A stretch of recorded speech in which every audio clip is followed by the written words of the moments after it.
So first things first, James, how are you? I'm okay, man. Yeah, yeah. Well, we've got a lot to get into today, I'm sure, because it's been a lot's happened since the last time we spoke, dude. But today, I'm good. That's Thankfully. How very, about you, man? yeah, that's very good to hear. You can only, I mean, the past is difficult, the future is unsure, but you can only focus on today, I suppose. Um, 100%.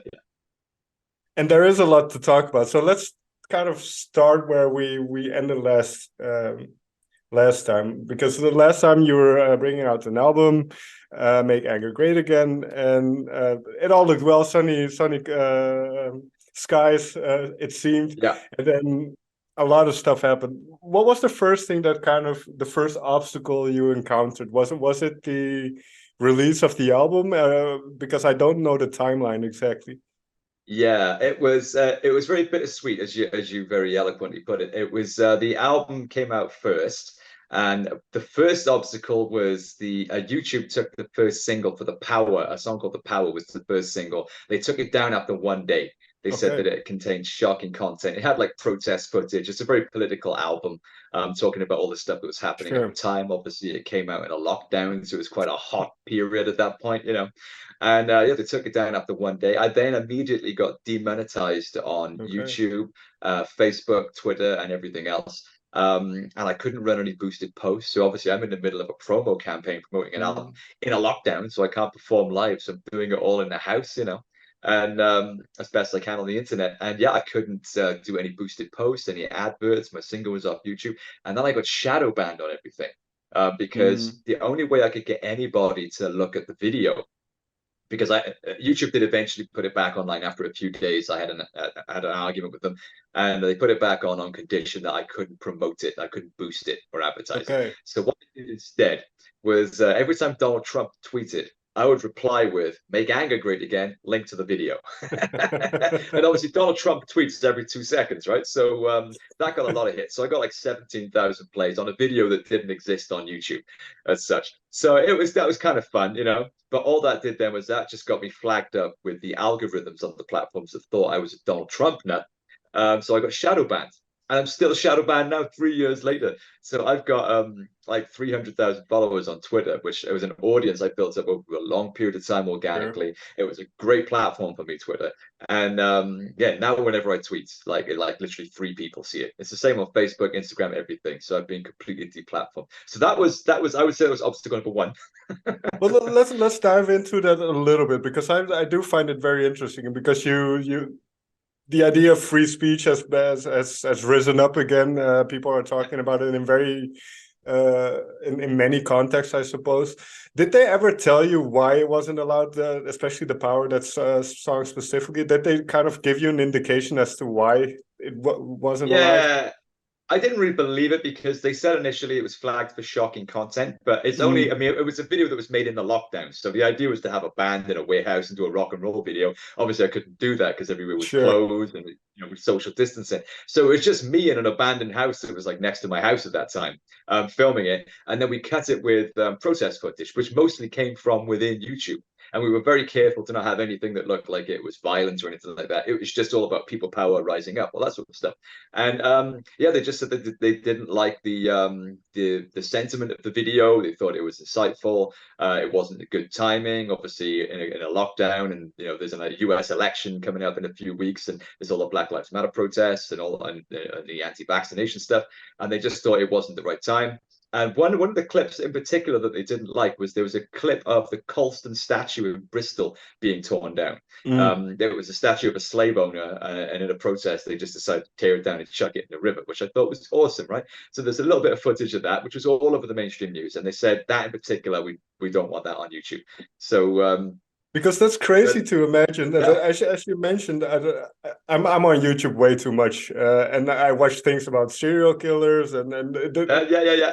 there's so much disturbing stuff on YouTube. So it's such a crazy thing to think Yeah. that the That's that what I didn't music believe is it. too, yeah.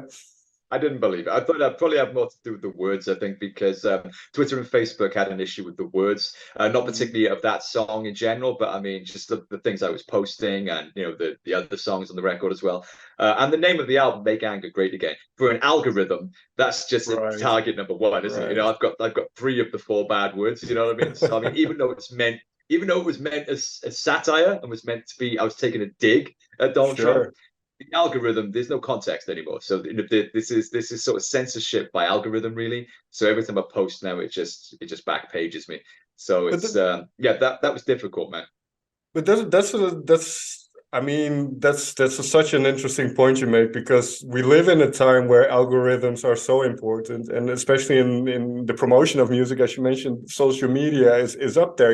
I can see it now. Labels are focusing their attention Yeah. on social media a lot more, and you are independent. But the role of social media is just yeah, it can't be understated. So being denied to promote your album, when did that feeling come to you to think, well, I'm not done with this album, that they're trying to, I can't promote it the way I want to. Obviously you couldn't play live at the time. Yeah. When was that decision made? Well, I still want to do this album justice and get it to people in any shape or form that I can. That's still kind of going on now. Okay. I was very lucky that 3 weeks after the album came out, my book Noise Damage came out, which was my autobiography, and Right. that did really well. It was picked up really well in all the press. It went to #1 in 3 different categories on Amazon. Amazing. It was the second best-selling rock biography after Roger Okay. Daltrey. So that just went like beginner's luck, I guess. You know what I mean? It's my first book. I'd never written before, and it just did really well. Caught me completely by surprise. So I think because the album had been such a struggle, and then like a few weeks later, the book was just flying. I just kind of rode with that. You know what I mean? I just kind of like focused more on the book and thought, like, let's not lose this opportunity of this rare spark of success. You know what I mean? Which doesn't happen very often in this business. So the book kind of took precedent then, pretty much until the next year, like 2021, that would have been. And I think I just made a decision with the album because every time I posted about it on social media, which was still all you could do in 2021, Right. for a few months, every time I posted about it, nobody saw it. So I just thought, well, it's a really good album that I'm really proud of. I think it's still just as relevant now as it was back then, probably more so. So I'm just gonna park it up and see how this whole pandemic thing plays out. And I'll just keep myself busy in the meantime. So I mean, I had lots of stuff to do. I did a lot of live streams, I did a lot of book readings and stuff like that, tons of promo. And the book had a resurgence then as well when it was released in America and Canada in March 2021, I think. So there was a whole Okay. new promo cycle for that. So I was quite busy until the end of the lockdown with the book, pretty much. Oh, that's amazing to hear. And I hear you're writing the follow-up already.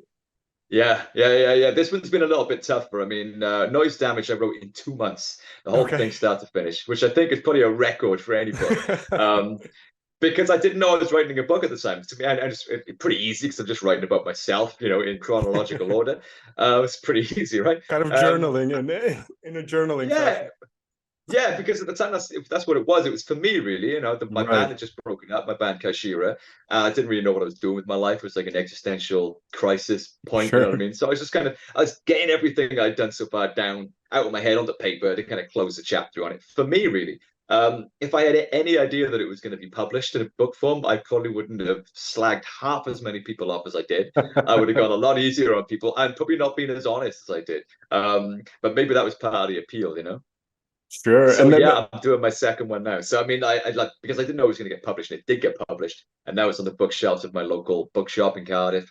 And off the back of the success of that, I got a book deal to do a second book, which is a lot harder because now I'm aware that I'm writing a book. So I'm trying to kind of like, oh, is this good? Is that like Noise Damage? Is that too harsh? And it's taken forever, man. no, but it's an interesting process, and then it's amazing that the first one does so well that you can do another one. I mean, that's Yeah, not everybody gets that chance, so it's really true. cool that. I know. I know so many authors who like go to like literary university college or whatever, you know what I mean? They study all their life to be a writer and they've written gazillions of books and it's their passion and their craft and they just can't get a deal, you know what I mean? They can't get anything published. A bit like very much like my journey in music, you know what I mean? And then I write a book in 2 months, just full of swear words, talking about myself, and I get it fucking published, and it goes to #1. So it's like I'm aware that for many people they would consider me to be exceptionally lucky, and I should be very happy to be even able to write a second book. Somebody's paid me to write another book of me just ranting about whatever I like, basically. So I'm pretty lucky. Yeah, but at the same time, I mean, don't sell yourself short. The last time we spoke, we talked about a lot about drive and work ethic, I think, and Right. that's something Yes. that you show a lot as well. Like for everybody, if your band breaks up, you can just quit music forever and just do a normal job. But Right. you decided to continue, and even with all the hardships you faced in the past 2 years, I mean, I'm sure there were doubts and difficult moments, but you're still here and you're still going. So. Thank you, man. Yeah, I appreciate that. Yeah, I think it's kind of, in a way, it is kind of what keeps me sane, really. It is having something to focus on. It's the work, whether it's music or books, or I do a podcast now myself as Yeah. well. And I think just having something to be interested in, and an ambition and a target to go for kind of gives you a reason to get out of bed in the morning, doesn't it? It gives you a purpose and it gives you a bit Definitely. of and it gives you a bit of self-esteem when you get that achievement as well, something to be proud of, something to aim for and shoot for. So for me, I think actually when I look back, these are the things that have actually kept me from, self-destruction or or just lying on the couch watching, Family Guy all day. But and then we have to get into some of the less fun stuff. But I believe in May of 2022, your father passed away, if I'm not mistaken. He did, yeah, yeah. It was the 30th of May, 2022, which was last year. God, it feels like 10 years ago already because it's been such a tough year, man. I mean, he was ill before the lockdown. He got it because I Okay. mentioned it in the book, which I wrote in 2019. He was diagnosed with leukemia, but he kind of smashed that. He had it and then it went and it never came back. And then he had esophageal cancer all through 2020 in the lockdown, which is quite a heavy one. Wow. Um, so that was really tough because we're in a lockdown, social distancing, masks. I couldn't give my Yeah, mum a yeah, yeah. hug. We couldn't visit him in hospital or anything like that. It was really tough. Wow. Plus, it was bittersweet because I had this album coming out and the book doing well, but the album came out the same week that my dad was in hospital having his operation. Mm. So it was difficult because online I'm doing all these kind of launch parties and things like that and doing the promo, but behind the scenes it was very, very difficult year. And he smashed that as well. And then we came out of the lockdown. Everything was going good. I put a new band together to perform the album to try and resuscitate that. And we had a UK tour, a European tour, and everything was good. My dad had been out of his operation for about a year at that point. And then I got back from holiday and he told me that he'd been given 6 months with brain Oh, cancer. wow. So immediately cancelled the tour, told the band, look, sorry, boys, all these rehearsals and everything, I can't do it. I've got to be home for my family.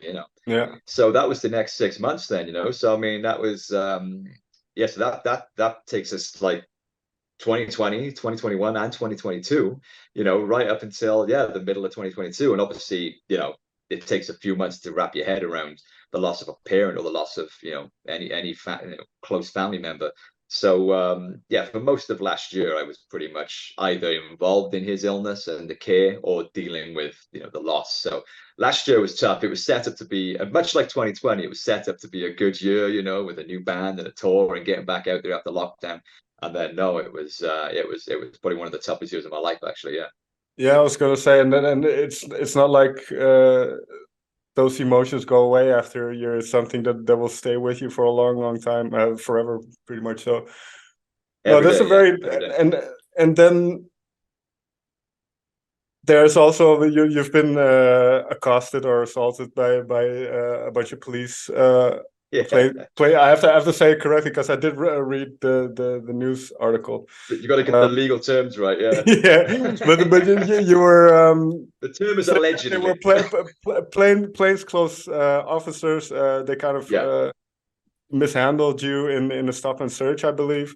Have you heard anything Yes. about how to? Because obviously that's traumatic, and that's on top of all the other things you were already dealing with. Yeah.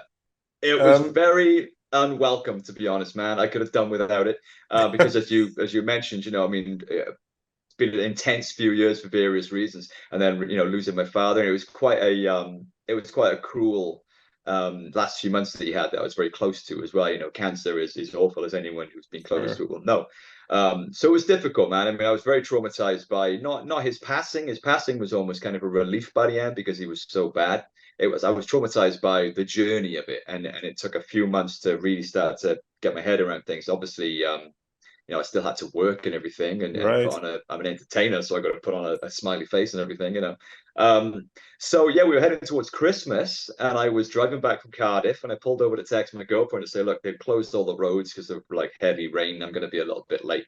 And then these three guys just piled into my car with like black hoods up, no uniforms. I just thought I was being robbed, basically. They Right. kind of put my arms around my back. They kept telling me to get out the car. The one guy took my phone, punched me in the face, took my car keys. Wow. And they had like a little kind of like what I would call a boy racer car next to us, next to my car. It wasn't a police car or anything. So there was nothing about this that said police. So I wouldn't get out the car. I started screaming for help. Nobody came. And yeah, they mashed up my hand and I was punched in the face and everything. And then they took me to a station, put me in the back of this car, which I still didn't think was a police car. Took me for a little drive around town and everything. I'm shitting myself thinking like, Right. they've just stolen my car and my guitars and my phone and everything. Like, what do they want with me? Where are they taking me? What's happening next? So I'm terrified, man. They took me to a station, full strip search, cavity search, all that business, Wow. looking for drugs, and then they let me go. And wrong place, wrong time. All the best was pretty much the way it went. So yeah, that was pretty intense because I mean, obviously, if a police officer rolls up and says, "Hey, we're stopping you for a stop search," you kind of know what you're dealing with at that point, and you respond, in however you respond. But I mean, when you think that like you're just being robbed, three guys in black hoods just jump in your car, Yes. start punching you in the face, you go into survival mode. You know what I mean? So that was pretty intense, man, and we've had an internal investigation. I've got a lawyer handling it and everything. That took about 4 months, and in the end, they got off with it because they said they did it in self-defense, which is pretty comical when you think that I'm 5'4".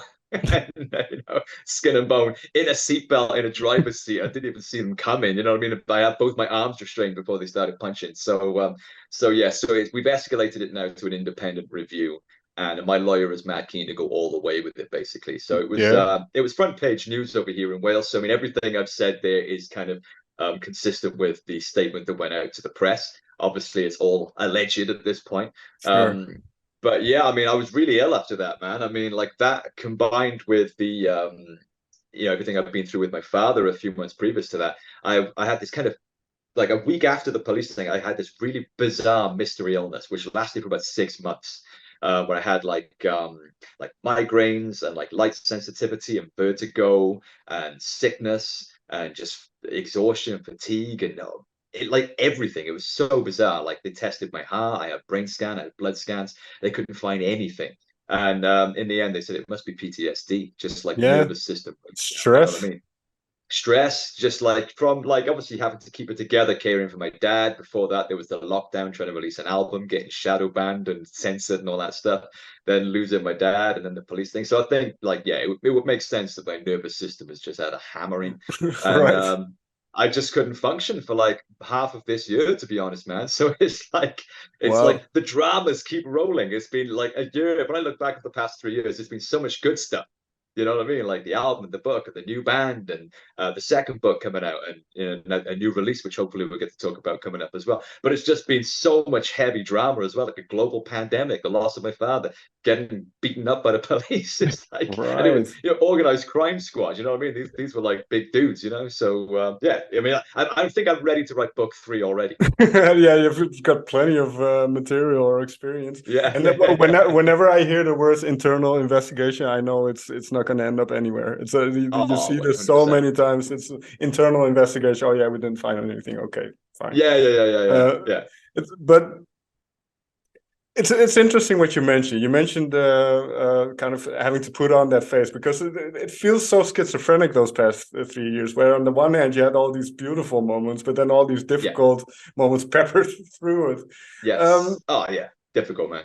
when that happens, was there a moment that you thought, okay, now I feel like I have the motivation again. I feel like I should start working on these songs and figure out a way, and ultimately that would be an acoustic version of some Yeah. of the songs. But when did that kind of happen for you?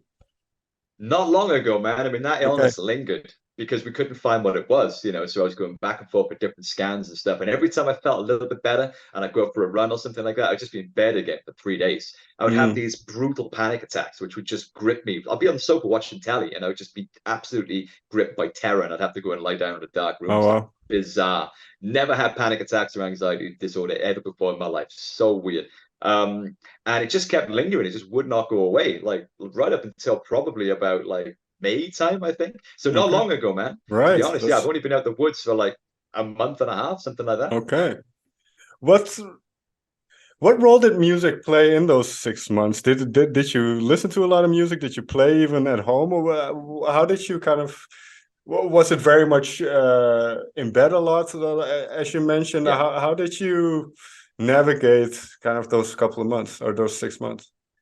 Well, music has always been my go-to, man. I talked about this in the last book, how much music has always saved me Right. from, my lowest points and pulled me up and being my friend through those things. And I think that's going to be the way until the end, man, because yeah, just like being inspired, like listening to loads of music and watching videos and stuff like that and doing a lot of reading and kind of in a way it was kind of nice because it gave me the opportunity as someone who is normally so driven and so productive and creates a lot, gave me the ability to, against my will, it was kind of imposed that I could actually be a fan again and just slow down and stay in Mm, bed because I didn't have a choice, you know what I mean? So I had to start listening to music and consuming new stuff and getting inspired and excited again. And it really did help me. It gave me a light at the end of the tunnel to aim for, you know what I mean? To think like, yeah, I want to sure. get back out there, I want to get out there and play some shows with a band and get some new music out.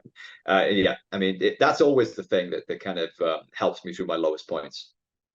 Making acoustic versions then of these tracks that you already released. What I always find interesting when it comes to acoustic versions, and your voice sounds really good, I would say, on the Oh, thanks, album. man. And because there are no heavy distorted guitars, you can hear your voice a little bit clearer as Right. well. And Yeah. it's almost like you're more exposed, you're more Yeah. vulnerable. What is your Yeah. experience of playing acoustic songs, and what was the approach in doing these particular songs? Well, it was exactly as you just described. Yeah, there's nothing to hide behind when you haven't got like walls of fuzzy guitars and drum kits. You've actually Right. got to be able to like get the words right and sing a tune. So yeah, it's interesting. I mean, I've done a lot of acoustic stuff previously because I've done a lot of different music over the years. Mm, Done solo tours acoustically and stuff. So I'm quite comfortable with acoustic. But taking these songs, these heavy songs with a lot of screaming and shouting and stuff, and doing them acoustic was really interesting. And I think we pulled it off, man. I mean, like it's got the full band on there, percussion and bass and two guitars and everything.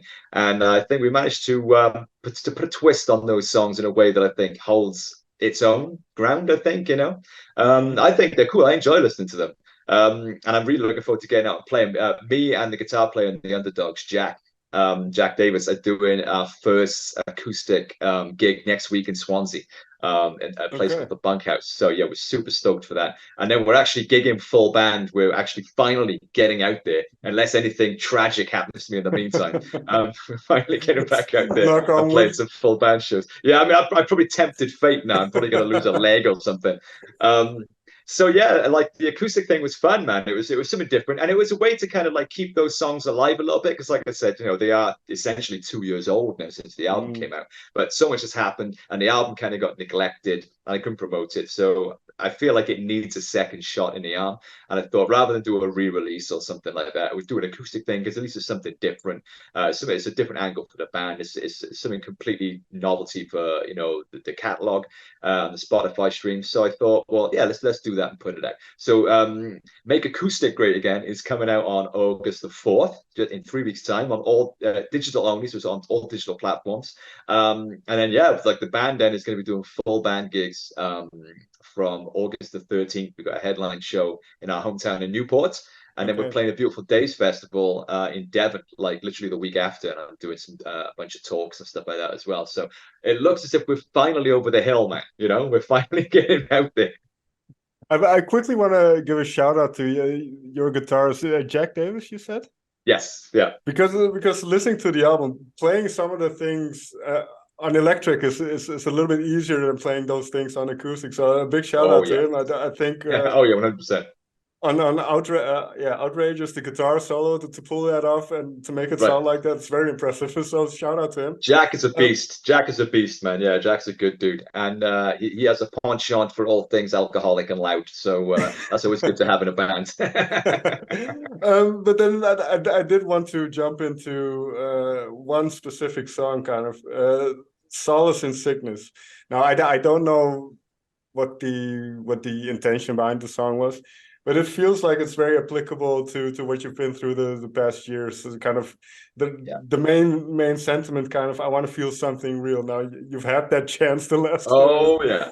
You've been feeling a lot of things, so kind of having gone Yes. through that. Was it looking back? Well, how do I phrase this correctly? Was it what you hoped for? Was it the kind of the idea of feeling what real life is about, in a sense? With what in life in general, or with regards to the song? No, the kind of life in general, because the well, you can apply it. Like I said, I don't know the exact meaning of the song, but that idea of I want to feel something real, I want to, like those Yeah. true emotions. Now, obviously, you Yeah. had those true emotions the past couple of years. Yeah. Sometimes it's not always fun to experience those emotions. So looking back now, how do you look back at it now, feeling what you felt in the past couple of years?